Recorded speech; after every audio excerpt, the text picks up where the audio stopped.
Bem-vindo ou bem-vinda ao canal do TIP. Hoje eu estou aqui com o Carlos Vale, que é uma pessoa que eu estava muito curiosa em conhecer a história dele. Ele foi apresentado por um amigo em comum que a gente adora. Então vamos lá, roda a vinheta para a gente conhecer um pouco da história do Carlinhos.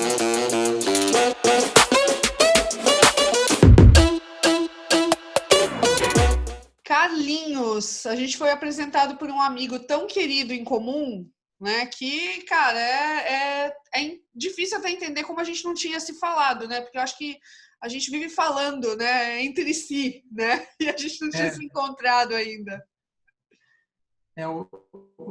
Acho que a gente tem um vetor aí de transmissão de informação entre nós aí que acaba funcionando muito bem e por isso a gente acabou nos conhecendo, né? Não falando antes pessoalmente. Porque esse amigo é quase uma entidade espiritual, né? Então, não sei se ele existe de verdade, né? Por isso que a informação transita desse jeito. É, alguém que já transcendeu, né? Maravilhoso. Eu falo para ele que ele assim, não é possível que a inteligência dele seja natural, cara. A inteligência artificial, certeza. Essa porra é inteligência artificial, cara.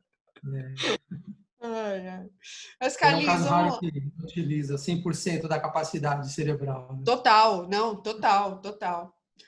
Mas, Carlinhos, vamos lá. A gente, né, tá conversando com algumas pessoas aqui no canal do TIP sobre transição de carreira, né? Eu vi que a gente começou essa conversa lá no LinkedIn.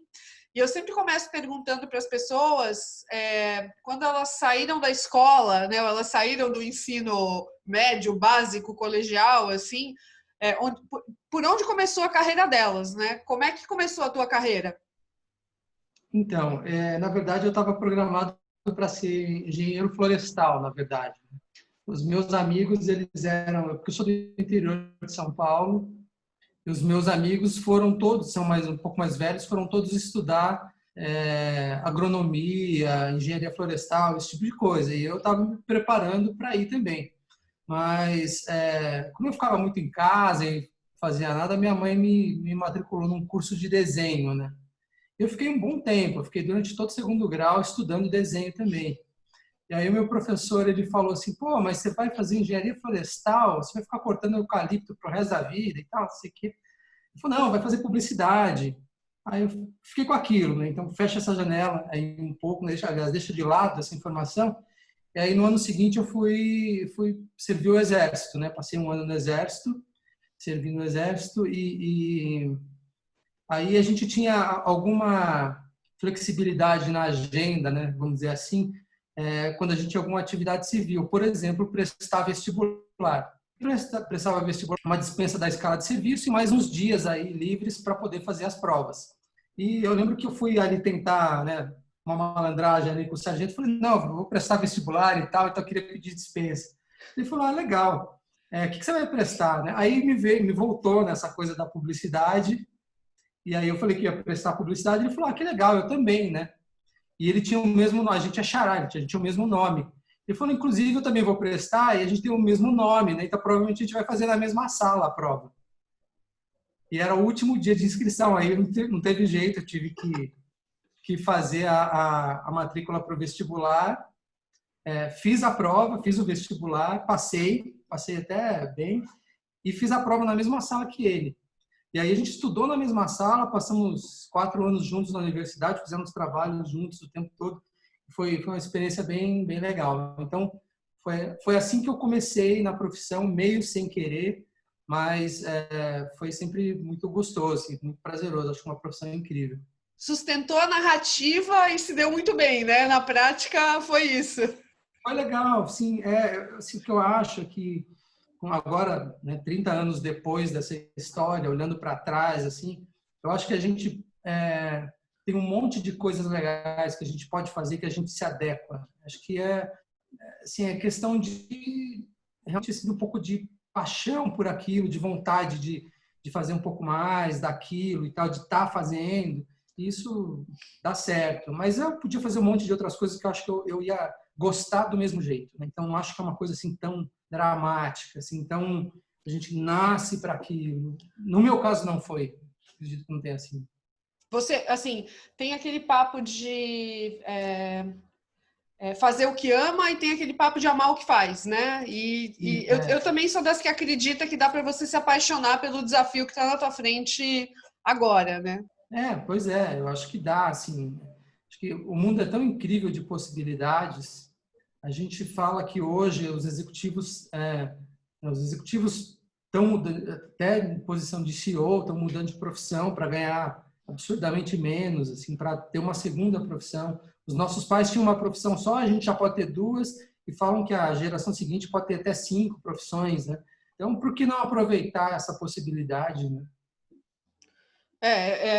É curioso isso, né? Porque eu não sei, assim, eu gosto de fazer muitas coisas, né? E algumas pessoas leem isso como, caraca, será que isso é falta de foco, né? E já tem um outro perfil que, assim, gosta de ser muito especialista, né? Muito profundo. Eu gosto de estar envolvida com várias coisas ao mesmo tempo. E eu não sei se é uma impressão errada minha, mas eu acho que a comunicação, a publicidade, o marketing, né? Eles são facilitadores, né? Para você ter acesso e está envolvido em muitas coisas diferentes. Então, você vai lá, você entende o que é produzir um filme, você entende o que é contar uma história, você entende o que é bastidor de uma grande produção fotográfica, você sabe, cara, que a profundidade que você tem que ter para escrever um roteiro. Então, eu acho que a publicidade dá uma flexibilidade para a gente bem legal. Assim, é uma das coisas que mais me encanta assim, na área de comunicação. Você me contou, então, que entre esse dia que você falou, puta, eu vou fazer vestibular, e hoje são 30 anos de carreira em comunicação, publicidade, imagino que ativação. E aí, qual foi o teu primeiro... Você começou trabalhando em agência? Comecei. Aí eu já estava na faculdade e eu assim, conseguia arrumar estágio com uma certa facilidade, porque eu tinha um tio que era da área gráfica, ele era vendedor de tintas para gráficos. Nossa. Então, ele conhecia bastante gente do meio. E aí eu consegui, por intermédio dele, algumas oportunidades. E aí, de uma para outra, foi até relativamente fácil, né? Então, eu consegui passar por algumas agências e algumas gráficas de Campinas que me deram fundamentos de produção, assim, que foram bastante importantes para mim no decorrer do trabalho. Então, assim, eu comecei realmente fazendo um trabalho menos nobre, vamos dizer assim, que é o trabalho ali não que seja menos importante, mas assim, ele é menos intelectual e muito mais, assim, braçal mesmo, de retocar, fotolir. Eu fui chegando nas agências e aí as coisas foram andando e eu fui fazendo outro tipo de coisa, assim. É a Mas eu parte não gostava desse ambiente glamurosa, da né, da gráfica. comunicação. Perdão? É a parte não glamurosa da comunicação, a parte operacional, né? Era a parte operacional. E, assim, na época era tudo muito manual, né?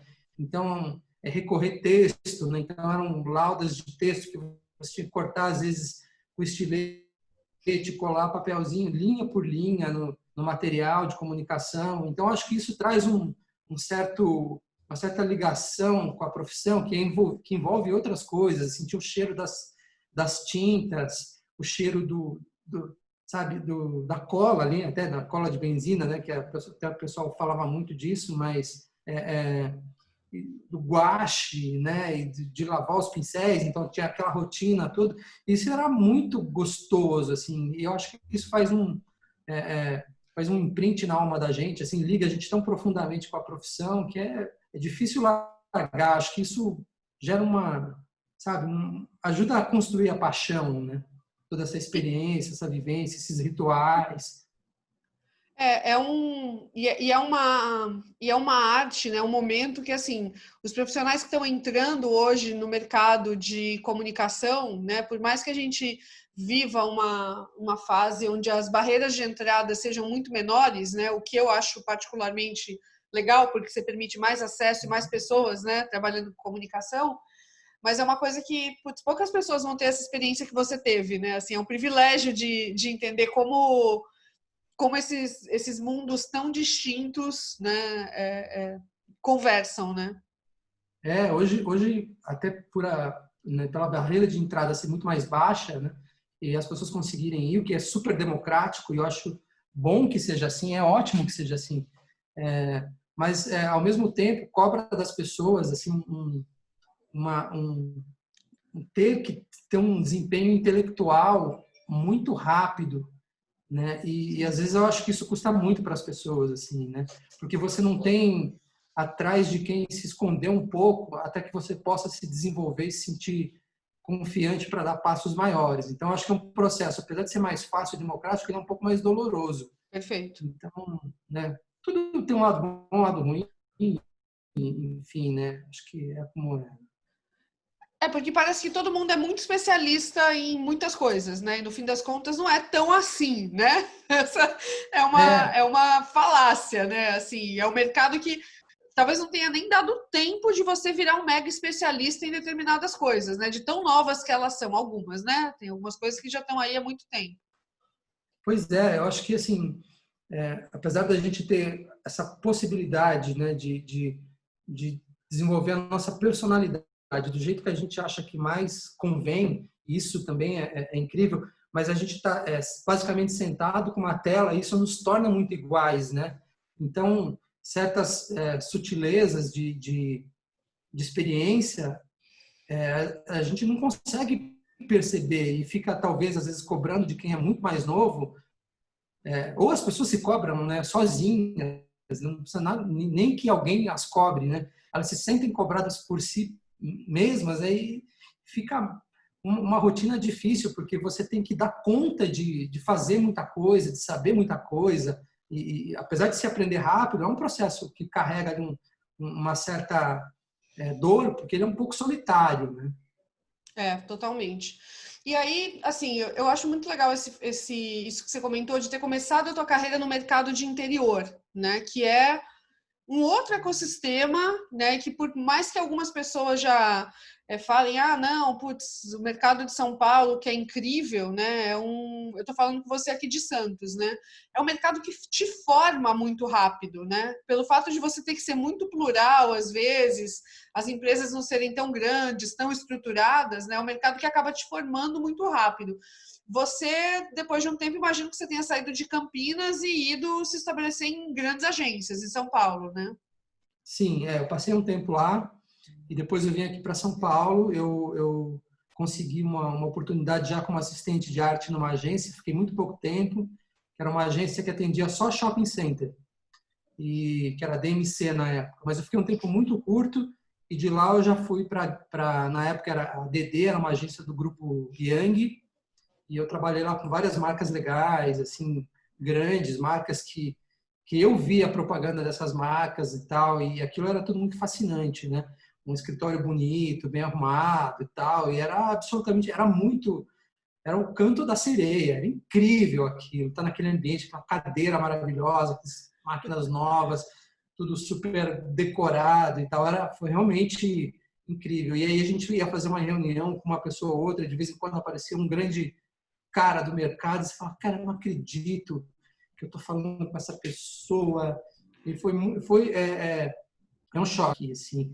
Mas, ao mesmo tempo, as pessoas são muito acessíveis, elas eram muito acessíveis. Eu tinha contato com essas pessoas e eu me coloquei, às vezes, em algumas situações de contratá-las para participar de algum projeto que eu estava desenvolvendo para algum cliente, mas eram pessoas que eu tietava né, alguns anos atrás, assim. E eu me lembro de uma situação com o Luiz Crispino. O Luiz Crispino foi um dos melhores fotógrafos de publicidade do Brasil. Ele era do Estúdio Abril, ele fazia muita Playboy também. Ele é um cara, muita revista Playboy. Ele é um cara que tinha quase 2 metros de altura. Na época, tinha uma revista que chamava Fotótica, que era uma revista que publicava muito trabalho autoral de fotografia. E ele estava sempre lá e tal. E eu era apaixonado por fotografia também. Então, eu conhecia muito o Crispino de nome, né? A entidade também, né? A gente está falando muito sobre entidades hoje, né? A entidade Crispino. E um dia eu estava lá na frente do cara e, assim, brifando ele para fazer um projeto para mim e eu não aguentei. Eu dei uma puta tietada no cara. Falei, cara, não acredito que eu tô aqui com você e que você vai fazer esse projeto para mim. E, nossa, incrível. Ele ficou até sem jeito, assim, mas o resultado também foi muito bom e tal. É muito legal, né? Então, acho que se cercar de pessoas que são muito competentes, muito boas naquilo que elas fazem, é uma coisa que São Paulo proporcionava naquela época. Hoje em dia tem gente boa no Brasil inteiro, Exatamente. mas naquela época os talentos eram mais concentrados aqui. Sim. A gente está falando aí da década de 90, né? Só para eu me Década de situar. 90. Perfeito. Isso. E Finalzinho aí, da década de 90. você... Essas agências, na verdade, elas faziam parte de grupos, mas eram agências que, pelo que eu entendi, lidavam mais com varejo. Era esse o teu contexto? Não, na verdade, nesse momento estava existindo aquele processo de compras de agências, né? Isso era um processo global. Então, tinha várias agências independentes na época que eram muito boas e muito grandes, que eram lideradas por criativos absolutamente sensacionais, né? Aqueles caras que a gente vê nos livros e tal. E esse processo de compra dessas agências, essas boutiques de talento estava acontecendo. A ADD era uma agência do grupo Yang e que ela atendia contas conflitantes. Então, por exemplo, na época eles tinham um Gradiente, a gente atendia a Sharp, que eram produtos eletrônicos. Eles atendiam Varig, a gente atendia United Airlines. Então, eram contas conflitantes que a gente atendia. Mas aí esse processo de fusão foi juntando as contas, né? Então, em uma agência só, numa única operação, e aí hoje, e é como é hoje, as grandes agências, então, com as maiores contas. Trabalhei várias dessas, né? Trabalhei na Léo, na Grey e outras agências grandes que faziam parte desses grupos e que estavam sofrendo fusões. E é até onde eu sei, né? Eu não estava tão ativa no mercado dessa época, né? Era minha fase de adolescente. Mas até onde eu sei, assim, era uma grande eclosão, né? Era um momento muito bom para a publicidade, né? Como um todo, e meio que era também o início da digitalização, né? Eu acho que você deve ter. Essa deve ser um ponto de vista. Esse deve ser um ponto de vista legal, né? Porque assim, você está numa carreira, mas o próprio meio está te obrigando a fazer uma baita transição, né? Eu peguei a primeira versão do Photoshop. Eu não sei nem que versão do Photoshop a gente está hoje, mas assim, eu peguei a primeira versão. Eu vivi todas, assim, eu usei todas as versões de software que tinham para ser usadas. Eu usei, assim. Então, eu acompanhei todo esse processo de digitalização.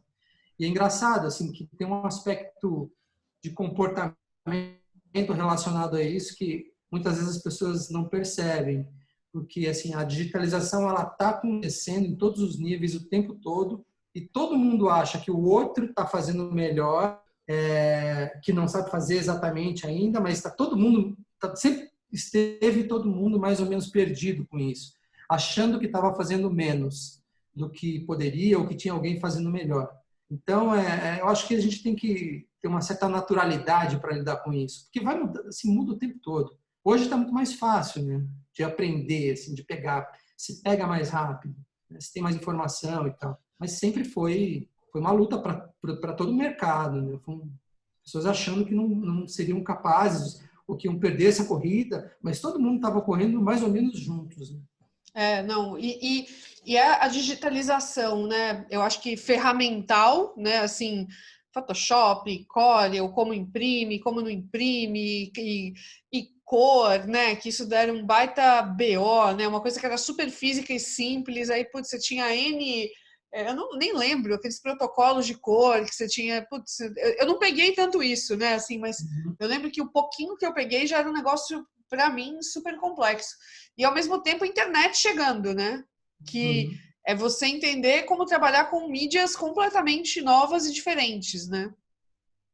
Pois eu acho que esse raciocínio de como trabalhar os meios digitais, ele é um processo que ainda está acontecendo, né? Com As pessoas certeza.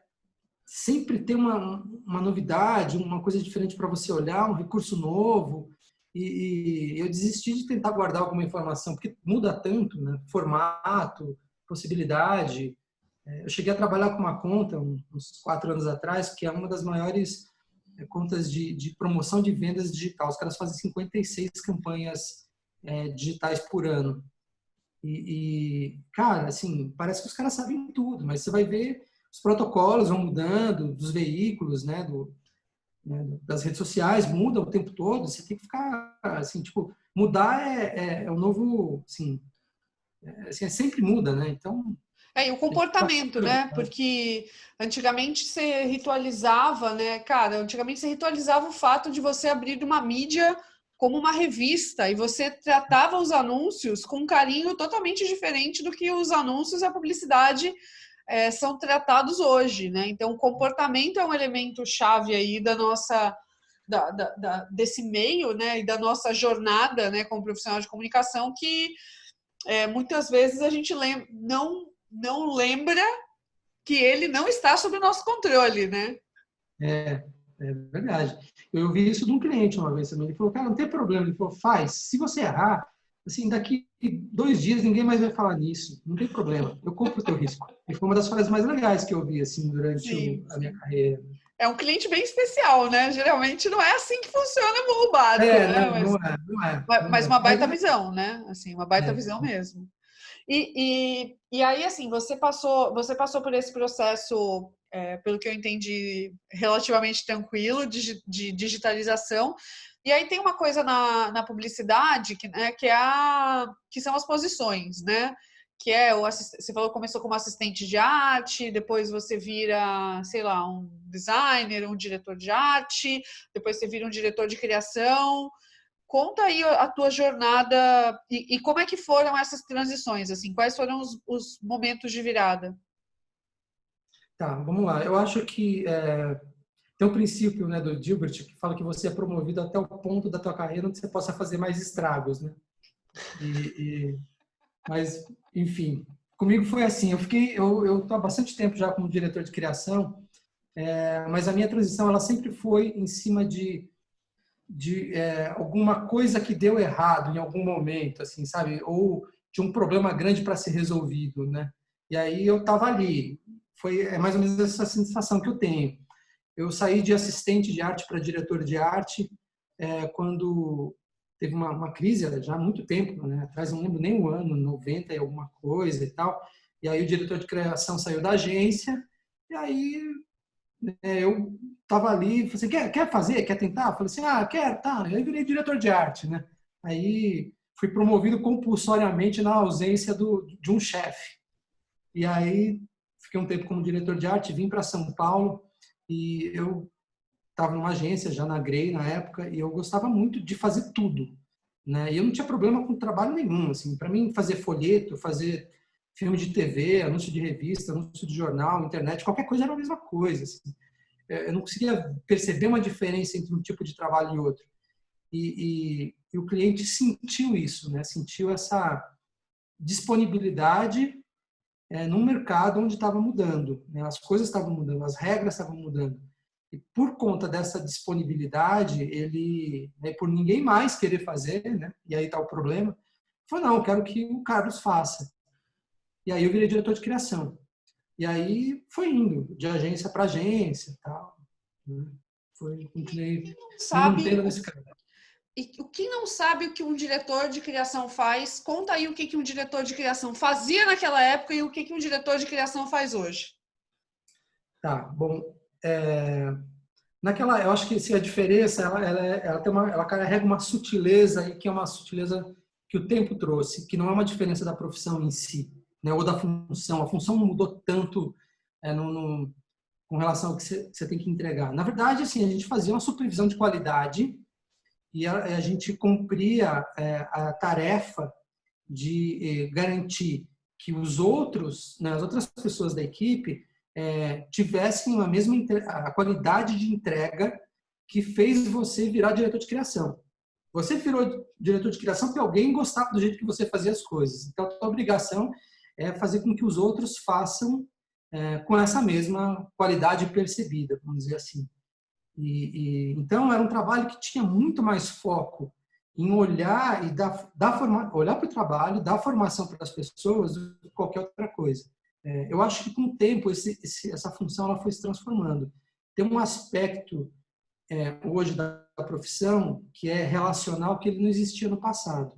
Então, hoje você tem que administrar muito mais humores e uma condição de, às vezes, dificuldade onde uma equipe está inserida com projetos com deadline muito curtos ou pessoas que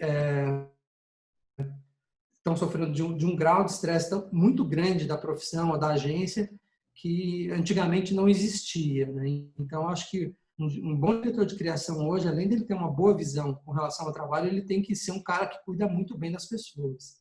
Acho que foi agregado essa tarefa para ele. É muito legal você falar isso, Carlinhos, porque assim, né, essa pauta de saúde mental, talvez na década de 90, né, ou ela era, porque assim, ela existia, né, mas talvez ela fosse ignorada e até subvertida, né, porque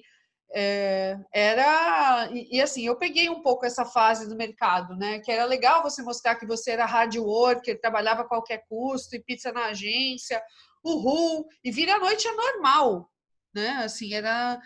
E eu tenho muitas dúvidas, assim, se esse é um contexto, sei lá, que a gente viveu em São Paulo, se é um contexto que a gente viveu no Brasil, ou se é um contexto global.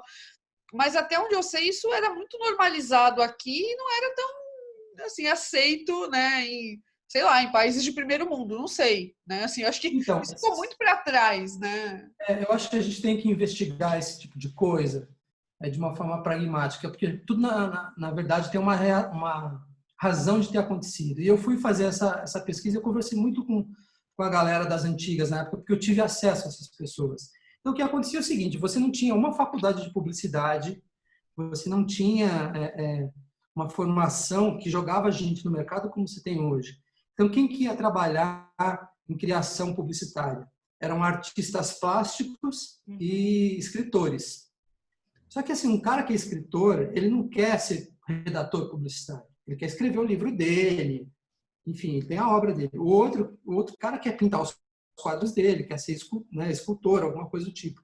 Então, só que assim, a publicidade pagava a conta dessas pessoas para financiar o trabalho deles. Então, os caras viravam à noite em casa, trabalhando, pintando quadro e não sei o quê, escrevendo, e um tipo bem assim, tinha um estereótipo forte assim, que eu acho que aquele cara, sabe, de cabelo crescido, mais magro, que fumava e ficava ali batucando na máquina de escrever e tal, uma paixão pela coisa de escrever, com gana por escrever, que fazia isso a noite toda. Aí o cara chegava na agência 2 horas da tarde para trabalhar. Só que assim, ele saía tarde também, porque daí ele saía e ia pintar quadros ou escrever livros e tal, né? Então, assim, foi se estabelecendo isso, assim, isso acabou meio que ficando normal. Então, a gente que chegou depois, formado por agências de publicidade, né, por faculdades de publicidade, a gente recebeu essa herança, né, das coisas funcionarem sem método. E Herdou o hoje meio hábito, lidando com né? Herdou um hábito que não era dentro do mesmo contexto, né? E hoje a gente tem que mudar isso, assim, né? Mas é difícil, porque já está introjetado na indústria toda, né? Mas você acha que uma tarefa. mudou? Assim, eu tenho a percepção que já mudou radicalmente. Assim, a minha geração e a geração posterior, assim, tipo, porra, no começo, né? Eu tô empreendendo há 19 anos. No começo era até normal, porque a gente pensava assim, não, cara, faz parte do jogo, é normal, é a fase do sufoco. Se a gente não tem grana, a gente tem que entrar com suor e vambora. Hoje já é um pouco diferente, assim. Eu acho que faz uns 10 anos, sei lá, de 10 a 8 anos que a gente para e pensa, pô, por quê, né? O que tá errado pra gente se ferrar tanto, assim, né? Por que esse...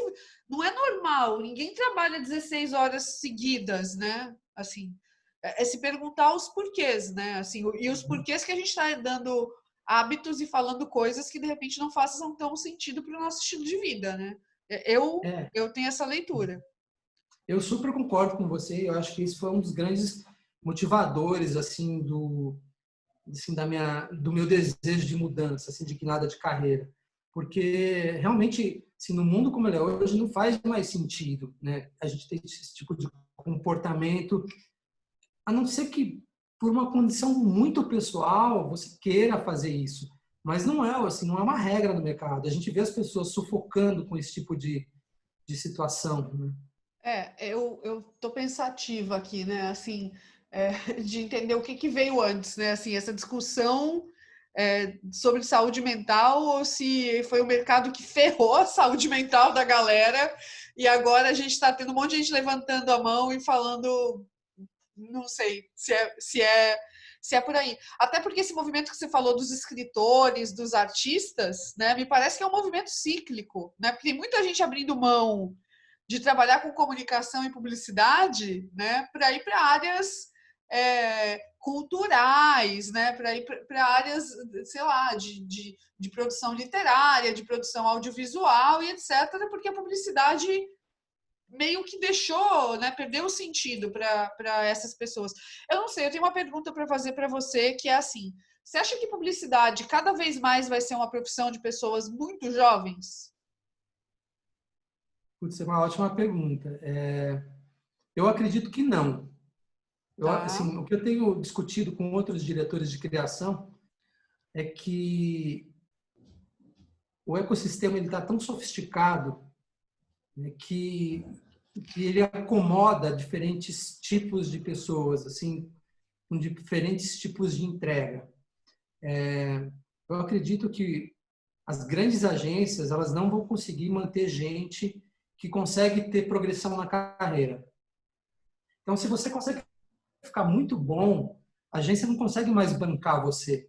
Ela não é, eu não estou falando só financeiramente, eu estou falando também com relação o teu desejo pessoal de se expressar através do trabalho. Os teus desafios Então, intelectuais mesmo, né?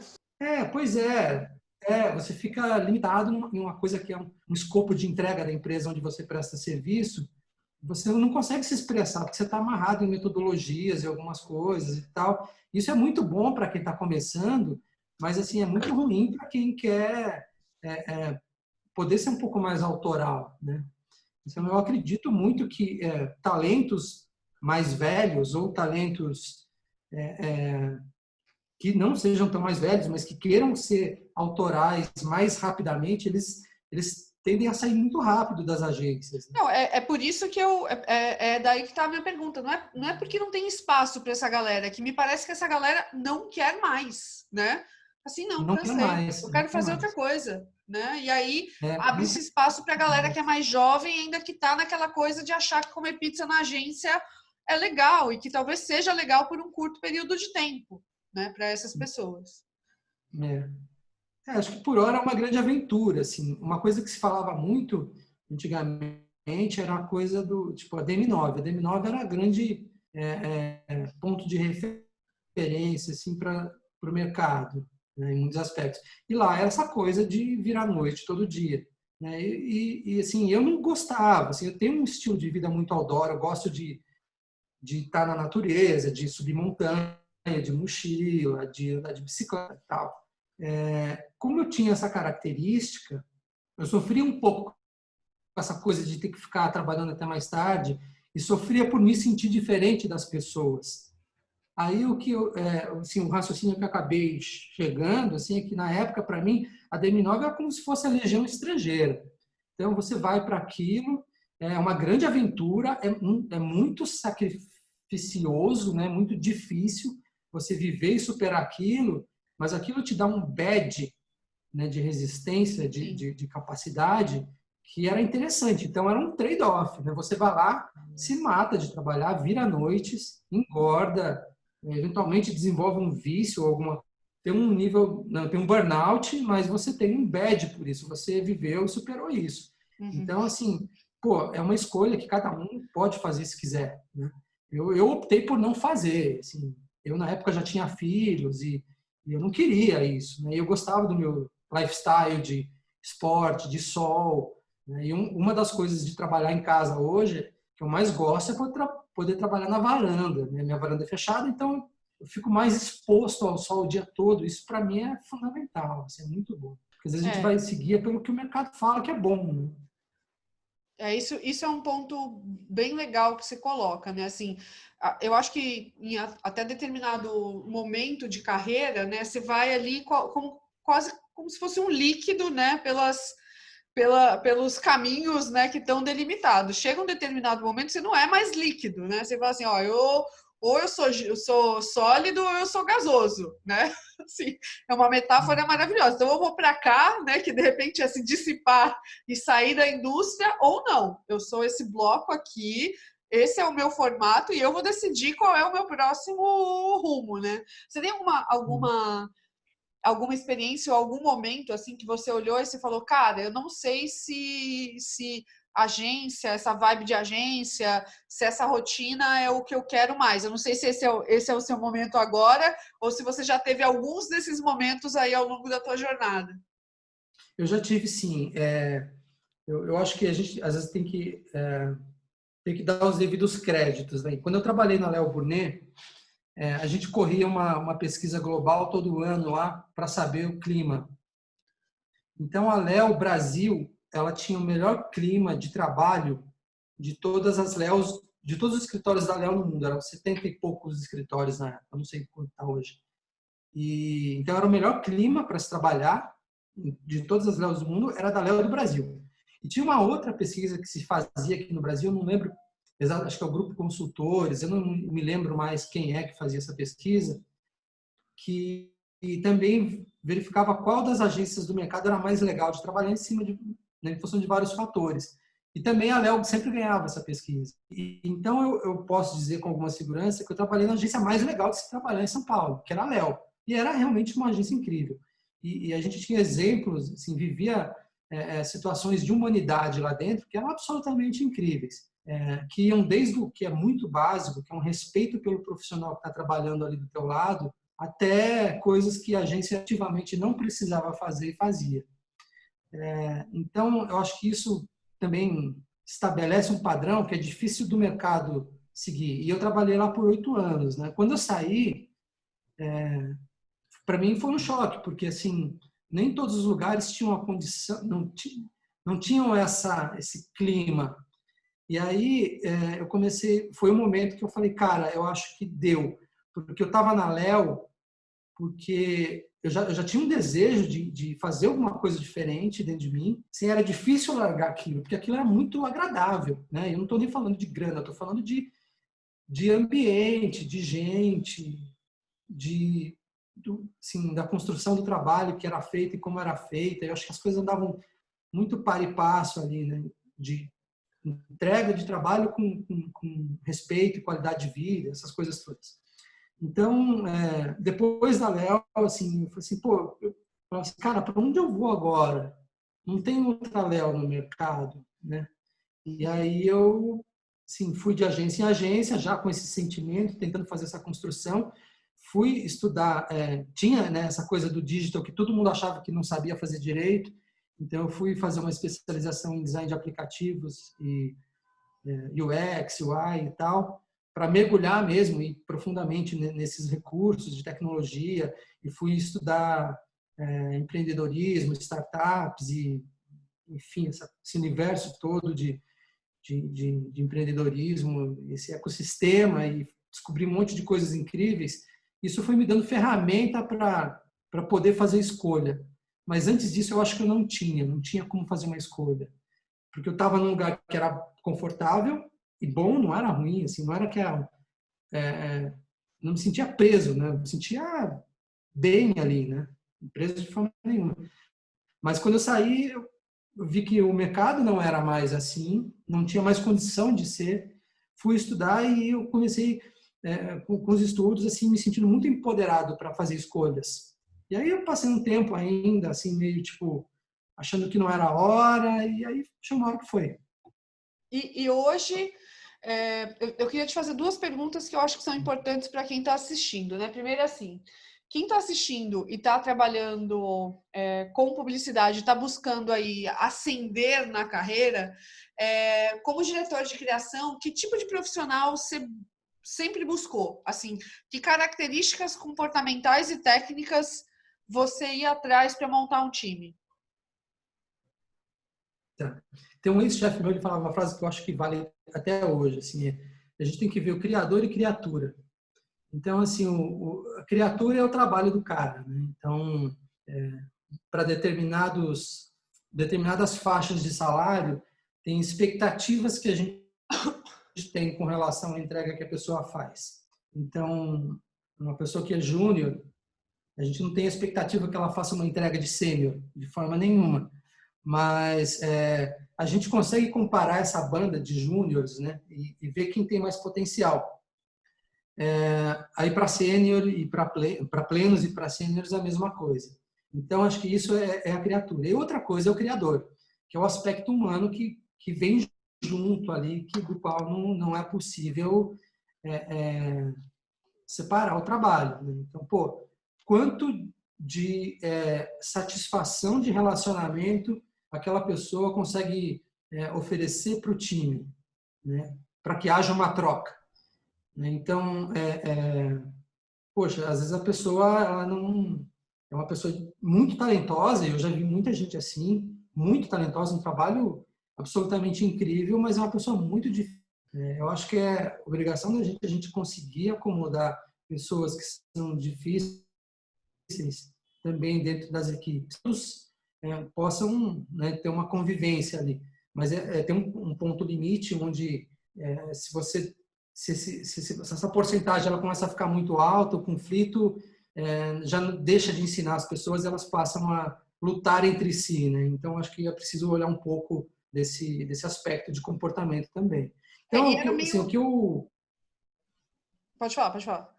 tá, só para, né, aí finalmente responder o que você me perguntou, eu acho que, né, se você está chegando na área, quer trabalhar com isso, cuide do seu trabalho, mas cuide também de você, né? Vá olhar para as suas dificuldades pessoais, né, os teus limites, para que eles te atrapalhem o menos possível na carreira.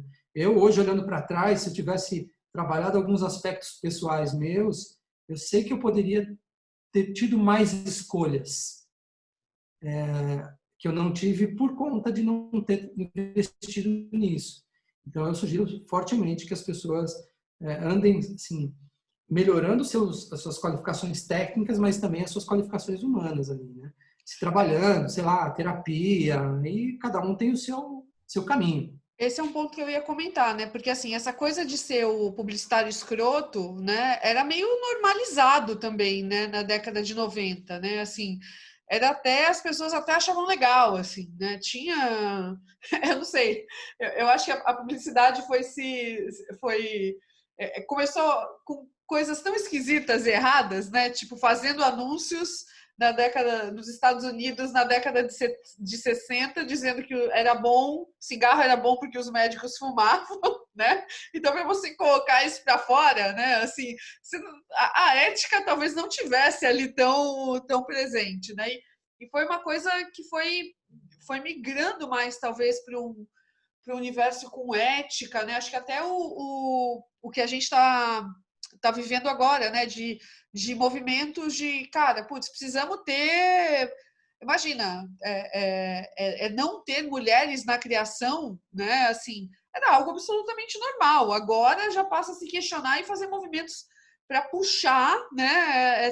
E mudar essa realidade, mudar esses números. Mas, cara, quantas mulheres trabalhavam em tecnologia na década de 80, 90? Era uma minoria. Quantas mulheres trabalhavam com posições de liderança em agências na década de 80 e 90? Também não era a maioria, não eram números relevantes sequer, né? Então, eu acho que a publicidade também passou por essa movimentação de ética, né? Não vou falar a palavra equidade, porque eu acho que a gente ainda não chegou nesse momento, mas passou por esse despertar, né? Então, assim, se a gente está buscando isso, não pode ter uma galera aí que acha que pode falar qualquer. É meio aquela coisa do superstar, né? Eu acho que a gente, graças a Deus, perdeu essa aura aí de que o publicitário era um ser supremo, super criativo, que resolvia todos os problemas do mundo. E na prática ele não estava, assim, estava fazendo um trabalho bacana, legal, criativo, mas não estava curando câncer, né? Assim, eu sempre coloco esse ponto de vista, cara. Legal, trabalhar com economia criativa é demais, mas olha que tem gente curando câncer. E na verdade, se tem alguém que tem que pensar, eu sou foda, é essa pessoa, né? E não a gente que faz um monte de coisa linda, maravilhosa, né? Pois é. Então, e é engraçado que essa questão do profissional estrela, assim, era uma coisa difícil de lidar. Por exemplo, eu comecei a usar técnicas de design thinking, por exemplo, no final da década de 80, começo da década de 90, logo começou, né? E eu tinha que fazer isso escondido na agência. Porque, cara, você fazer um processo de criação coletivo era quase uma ofensa. Porque quem criava era a dupla. Né? E Exato. a dupla, ela criava de acordo com a verba. Então, tipo, aquela dupla bam, bam, bam criava para os maiores clientes. Então, era super estratificado. Hoje não é mais assim. Né? Então, hoje o processo de criação, ele pode ser coletivo. Né? O cliente muitas vezes está envolvido. Mas, assim, então acabou. Eu acho excelente que seja dessa forma. Né? Já era Exato. tarde. E todo mundo sofria muito com isso. Eu cheguei a trabalhar com várias mulheres na criação, assim, talentosíssimas, assim, mas pô, algumas delas, umas se deram muito bem, estão em postos muito altos aí, em agências muito incríveis, espalhadas aí pelo mundo, né? Pessoas com quem eu trabalhei, mulheres incríveis, mas assim, tem muita gente que deixou a profissão por sentir a pressão do espaço, sabe? Então e tem assim, se a gente vai cavar, tem histórias absurdas no mercado. Com É que não certeza. se fala mais hoje e também não sei, acho que a gente já tem um trabalho grande para se fazer ainda no dia a dia e acho que ele tem sido feito porque eu acho que a gente tem uma qualidade que é se adaptar, né, do mercado publicitário e tal, de comunicação, de economia criativa, é de se adaptar muito rápido. Né? A gente tem essa capacidade. Então, acho que a gente tem vivido a rotina de se transformar pessoalmente e de transformar os ambientes para que eles sejam mais democráticos, respeitosos e agradáveis para se fazer o trabalho. Para todos, né? Que é muito Para importante. todos. O nosso amigo em comum, o nosso amigo entidade, me contou que você também foi um excelente formador de talentos e que você ajudou as pessoas, enfim, né, quem estava abaixo de você nas estruturas a fazer transições de carreira para postos mais altos, né? Conta um pouquinho assim sobre isso. Não sei se você usava algum tipo de ferramenta para liderar essa galera, mas que tipo de talento assim você buscava trazer para você, né? Que você falou do criador e da criatura. E como você fazia isso? Assim, como é que você fazia esse processo? Tá? Eu brincava com as pessoas que foram né, trabalharam nas minhas equipes, né, nas equipes que eu tive a possibilidade de liderar. Né? Eu falava que eu contratava bem. Então eu brincava com todo mundo, eu contrato bem, né? Mas eu acho que eu ouvi isso algumas vezes assim que eu deixava as pessoas levemente desconfortáveis, né? Então eu acho que eu sempre acreditei demais na capacidade das pessoas de executar as coisas, de fazer os trabalhos, no talento delas. E como elas viam que existia essa confiança, que se traduzia em autonomia, então acho que elas meio que davam conta. Então, né, elas eram excelentes profissionais, eu tive ótimos profissionais trabalhando comigo, que hoje são diretores de criação em agências assim, espalhadas pelo mundo, em diversos lugares. Assim.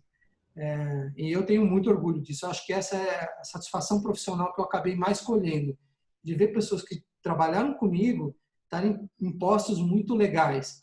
Não porque eu tenha ensinado muito para elas, mas porque eu não tenha sido uma tampa na cabeça de todo mundo. Eu acho que a gente está ali para não atrapalhar, para tentar não atrapalhar. Exatamente. O cara está ali para desenvolver a carreira dele. Se ele Exatamente. não tem assim, a vontade própria de fazer isso, posso até conversar e tal, mas assim, está dentro dela, né? Eu só não posso impedir que isso aconteça.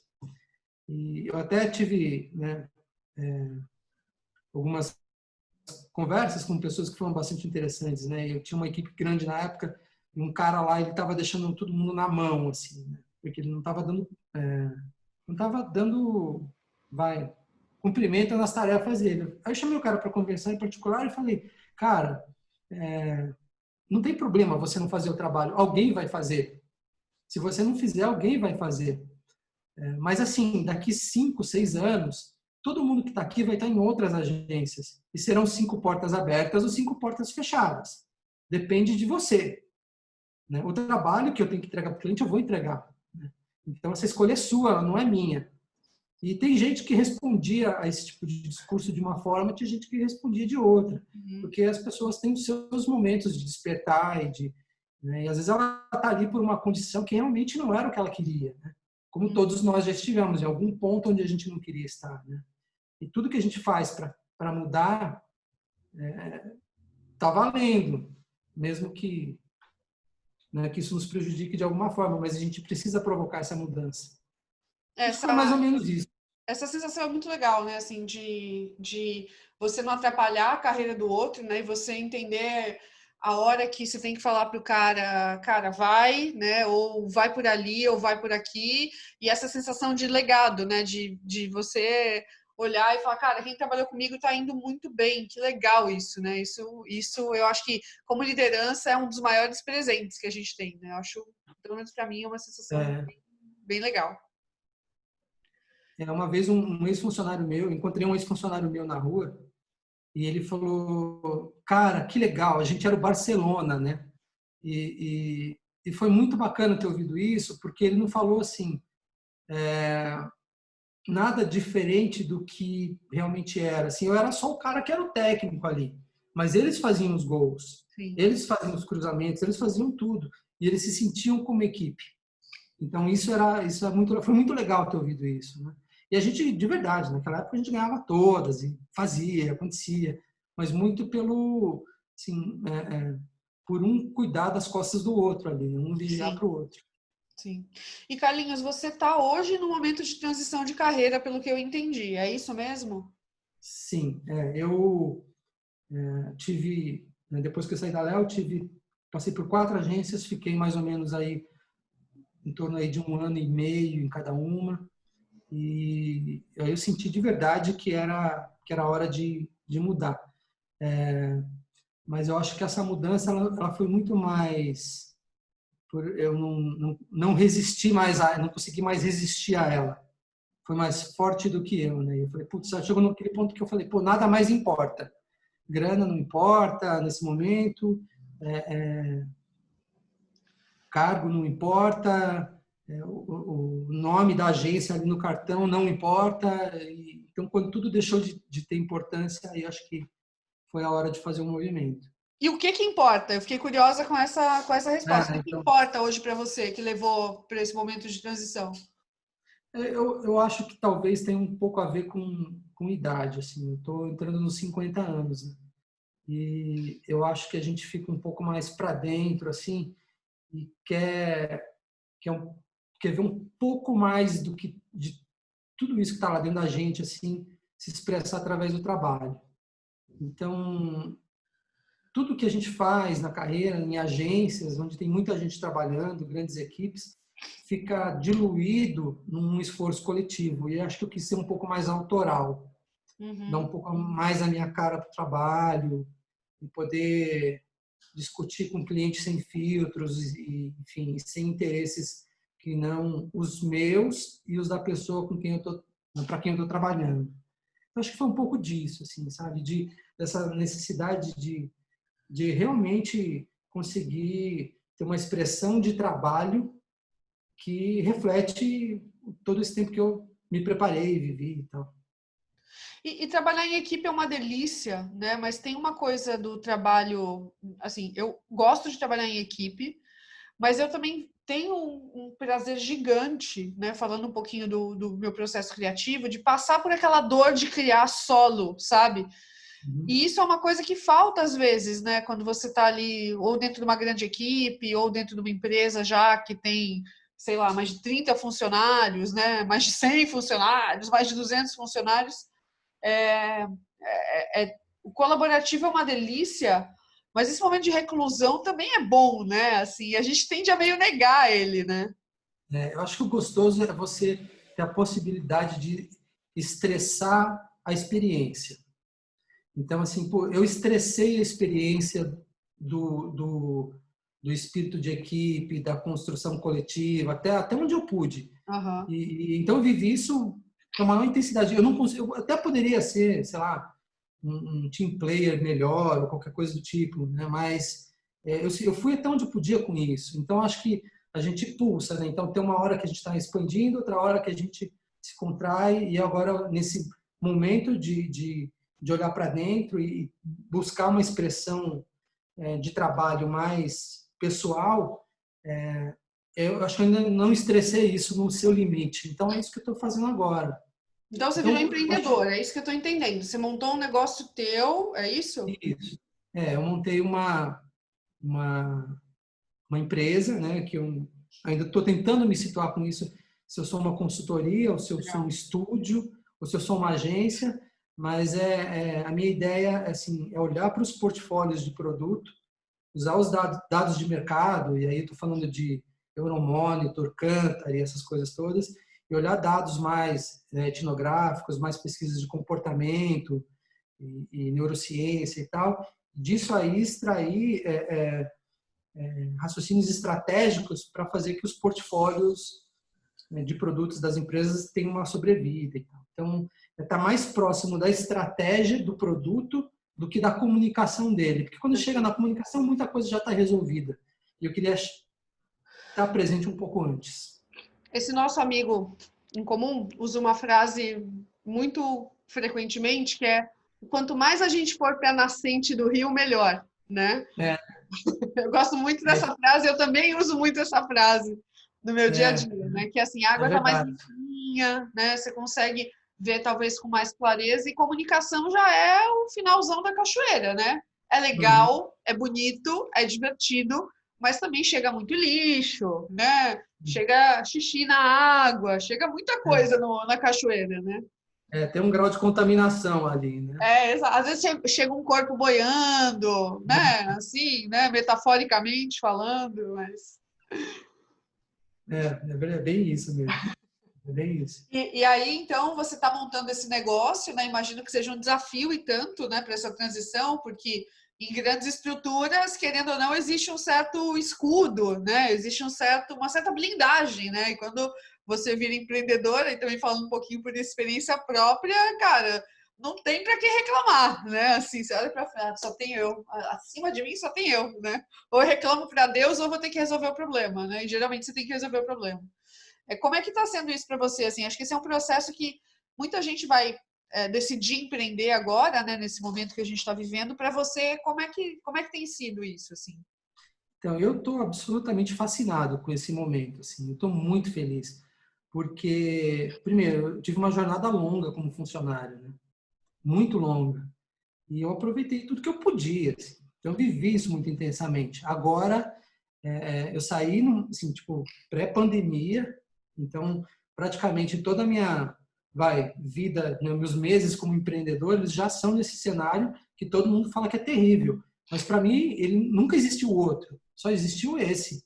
Né? Eu não sei como é diferente disso.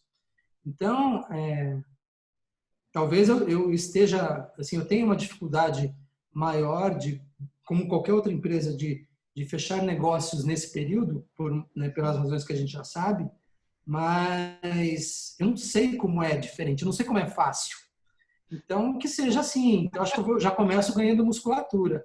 Mas eu estou Sim. achando fascinante, porque eu estou tendo a oportunidade de falar com um monte de gente com quem eu não falava há muito tempo ou que nunca imaginei conhecer. Assim, a troca é mais rica, porque são pessoas que têm um perfil um pouco diferente daquele que eu já estava habituado. Quando a pessoa chegava para trabalhar comigo, ela já tinha um histórico, ou passou por outras agências, ou era um cliente que tem um histórico mais ou menos assim como cliente, ou mais ou menos parecido, né, entre eles, ou era um estagiário que também é muito novo, mas passou por uma faculdade, e agora eu estou falando com gente muito diferente, né? E é muito rico essa possibilidade de aprender e de conversar. E eu nunca acho que nunca falei tanto na minha vida como eu estou falando agora, mas é gostoso porque isso ajuda a trazer essa partícula que eu estou procurando, assim, de né, qual é o meu melhor para oferecer para o outro, né? O que o outro pode ter de mim que mais pode ajudar, né? E essa jornada tá mais intensa agora. Então eu tô fascinado, tô assim, criança no parquinho, assim, tô muito feliz. Criança no Muito parquinho, legal. ótimo. Não, empreender é uma delícia. Eu não vou te falar que você está errado, você está certíssimo.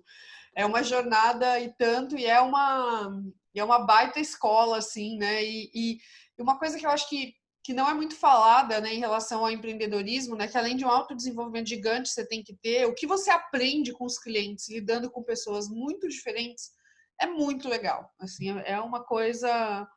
É muito legal mesmo, assim. E eu vou te falar que, assim, nesse momento, né, que a gente está gravando esse vídeo, né, estamos ainda isolados em casa, isolados não, estamos no distanciamento físico, pelo menos a impressão que eu estou tendo no nosso segmento é que tanto os clientes como parceiros, né, as pessoas estão conversando mais e se ajudando mais. O tempo que a gente estava gastando no trânsito, a gente está usando para trocar e se alimentar de referência, se alimentar de informação. E isso, para mim, também tem sido fascinante. É quase uma redescoberta, né? É quase um reempreender, né? Isso é bem legal. Assim, talvez esse papo não estaria acontecendo se a gente estivesse na rotina normal do dia a dia, né? Pelo menos para mim, isso. E tem sido muito bacana poder pensar em outras coisas, outros projetos, né? Sem... com zero romantização, mas é também tentar extrair alguma coisa produtiva e interessante aí desse momento tão complexo, né, que a gente está vivendo. Pois é, Legal, acho que Carlos.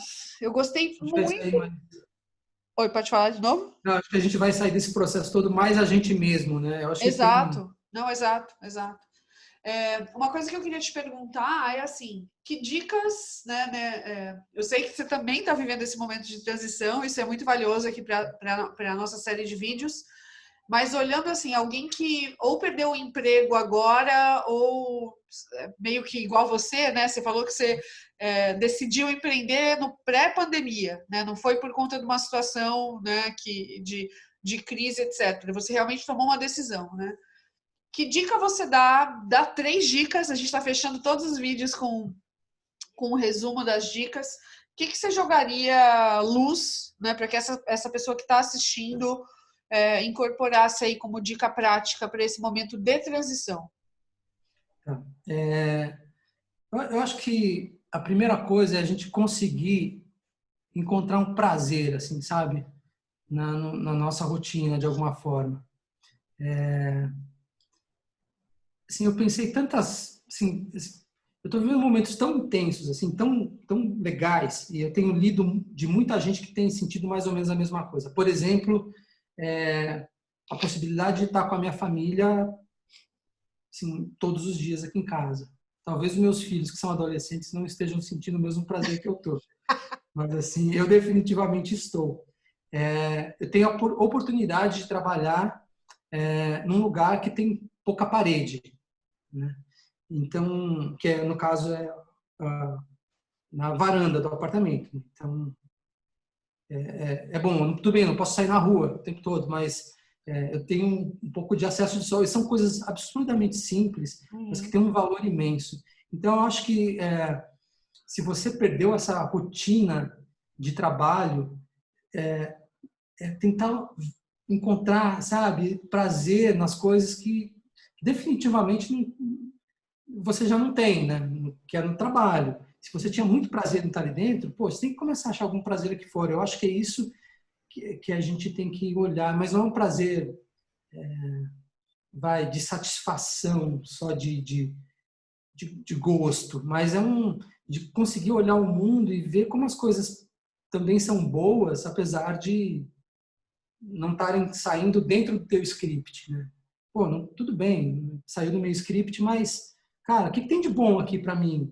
E olhar que acho que quando a gente encontra isso, a gente consegue começar a reconstruir o sentido, né? Se a gente não tiver esse campo relaxado, esse relaxamento, esse prazer, sabe, conseguir deixar o desespero de lado, né, pelo menos algumas horas por dia, Uhum. não dá, cara. Porque também ficar desesperado não vai resolver nada, né? Então, conseguir achar esse que tem de bom, né, para hoje. Uhum. Falar com uma pessoa diferente, conversar com alguém que você não conversava, que fatalmente vai acabar te ajudando ou lembrando de você para algum outro trabalho, ou, sabe, limpar a tua casa, né, que é assim, pô, nunca vi minha casa tão limpa, assim, sabe? as coisas vão se resolvendo, elas vão resolver, né? Tudo bem, tem grupos que tem um problema aí de segurança alimentar, inclusive, né? E a gente tem que olhar para essas pessoas, mas a gente também tem que se preparar para poder ajudá-las, né? Tá em condição de ajudar outra pessoa. Então, cara, se coloca no prumo, né? Respira, puxa, né? Que de bom tem aqui para mim? E vamos em frente. Se agarra nisso e vamos em frente. Para mim, acho que é tão simples quanto isso, né? E mais duas E agora, dicas, além dessa. não, achei que já tinham 10 dicas preparadas isso. Bom, enfim, mais duas dicas, tá? Eu acho que a segunda dica é disciplina. Ótimo. Muito bem colocado. Porque, assim, tudo bem, a gente tem que ficar procurando, né, uns prazeres, né? Assim, Sim. prazer nas coisas, na nossa nova rotina, mas eu acho que a disciplina, ela supera o talento, muitas vezes, muitas vezes. Então, acho que é conseguir estabelecer uma rotina onde você vai, você pode se colocar em condição de, de trabalhar e de fazer coisas e de construir o teu futuro do jeito que você quer, o que imagina, né? Então, essa é a segunda dica, acho que é ficar de olho nessa coisa da disciplina. E uma terceira dica, vamos ver. Nossa, tão difícil, né? A dica, vamos ver. Aconselhar num momento desse não é fácil, mas eu acho que você falou uma coisa muito legal, assim, quando você falou da questão do resultado final do seu trabalho versus o seu comportamento, né? Assim, que tem a ver com um pouquinho com talento e disciplina também, né? Não dá para você ser só um grande entregador de coisas fascinantes, né? Mas na prática não sei, eu gostei muito quando você falou, não sei se você consideraria uma terceira dica, mas para mim foi uma coisa bem marcante aí do nosso papo. Eu acho que eu tenho uma terceira dica, assim, conversa com gente que tenha conversas difíceis com pessoas que podem te agregar coisas, sabe? Então, Legal. acho que de repente, liga para sabe, para aquele cara com quem você trabalhou um dia, ou com quem você estudou, pede conselho. Acho que as pessoas, elas são muito mais disponíveis do que a gente imagina que elas Com são. certeza. Então, procura gente legal para conversar, abre o coração e os caminhos, elas vão ajudando a gente a abrir nossos próprios caminhos. Essa coisa da vulnerabilidade, né? Porque no fundo todo mundo está sofrendo por alguma coisa, né? Ou todo mundo está precisando de ajuda, né? Então você cria ali uma rede legal, né? Onde você às vezes liga para pedir ajuda para alguém e você acaba ajudando, e a pessoa acaba ficando se sentindo honrada, né? Assim, se sentindo leve por isso, né? Assim, é um ponto bem Eu liguei importante. esses dias para um cara que fez pós-graduação comigo em marketing, foi em 92, se eu não me engano, faz tempo para burro. E a gente praticamente se falou 2 ou 3 vezes ao longo desses anos todos. Eu falei com ele essa semana e foi incrível, né? Eu falei, cara, você já empreende há tanto tempo, um cara que se deu tão bem, pô, me dá uma dica aí, não deixa eu cair no buraco, nos buracos que você caiu e tal. E ele me falou uma coisa, assim, no final da nossa conversa, ele falou, cara, assim, quando eu comecei a empreender, tinha dias que eu precisava falar com alguém e não tinha com quem conversar. Então, se você quiser, me liga. Se você sentir que esse dia chegar para você, me liga. Então, acho que é um pouco disso. Eu faço dele a minha sugestão. Procure pessoas legais para você conversar.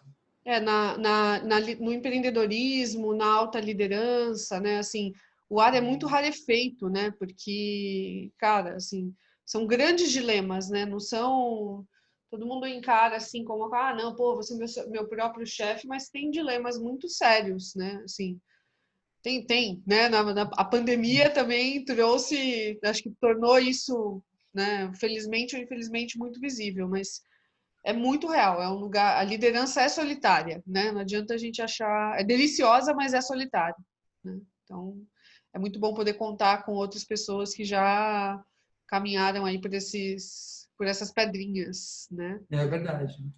Carlinhos, bom, então eu vou falar a mesma coisa que seu amigo falou, né? Tenho aí aqui na MKT a gente tem aí uma jornada de quase 20 anos empreendendo. Conte com a gente, né? Quero muito conhecer mais sobre o seu trabalho. Queria fazer um adendo que eu vi que um post que você fez no LinkedIn que eu achei maravilhoso, né, para negócios que estejam ou começando ou passando por dificuldade.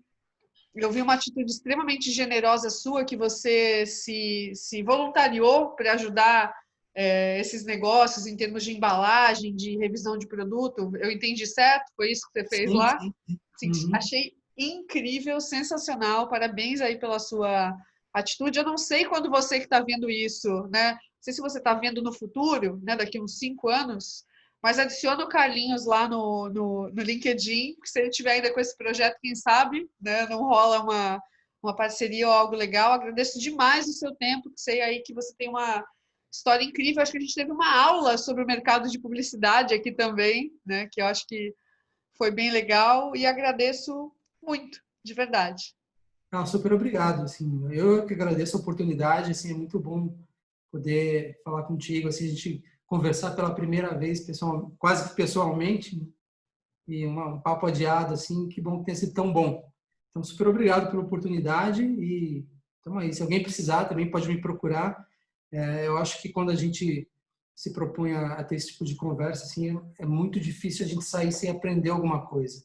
Exatamente. Então, eu acho que acho que não estou ajudando ninguém, é muito mais uma troca. Exatamente. Pessoal, se você está assistindo aqui, se você gostou desse vídeo, tem outros que vão rolar aí nesse Veda e no futuro também. Embaixo da janela do Carlinhos tem aí os links dele, né, para você entrar em contato. Tem o meu Instagram aqui também. E não esquece de assinar aqui o canal do TIP, ativar as notificações e deixar seu like, que isso ajuda o vídeo a impactar mais pessoas, especialmente aí as que estão passando por um momento de transição de carreira ou de transformação. Carlinhos, e todo mundo que está assistindo, obrigada. Até o próximo Obrigado. vídeo. Até a próxima.